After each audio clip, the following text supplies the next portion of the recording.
I think we're in the middle of three nonlinear accelerations all at the same time with the three largest forces on the planet, which I call the market, Mother Nature, and Moore's Law. So Moore's Law, coined by Gordon Moore, the co-founder of Intel in 1965, said the speed and power of microchips will double every 24 months. It's now closer to 30, but nevertheless, it's still going. It looks like a hockey stick. Mother Nature is climate change, biodiversity loss, population, growing like a hockey stick.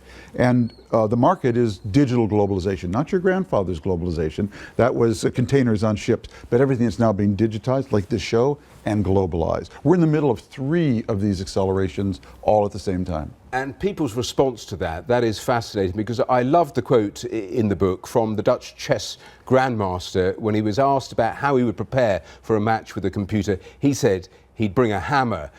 Is Donald Trump a hammer, do you think, trying to slow the pace of some of that change when you hear what he says about globalization? A little bit. Trump's strategy is to really build walls to keep these whirlwinds out, rather than to really focus on how we empower citizens and companies to live within the wind. And do you think ultimately that is successful as an approach to actually deal with the acceleration, the change? That sort of strategy is likely to be successful? I don't, Matthew, and I will tell you why. Most of the change that's happening is actually not driven by trade. It's actually driven by that acceleration in technology and microchips.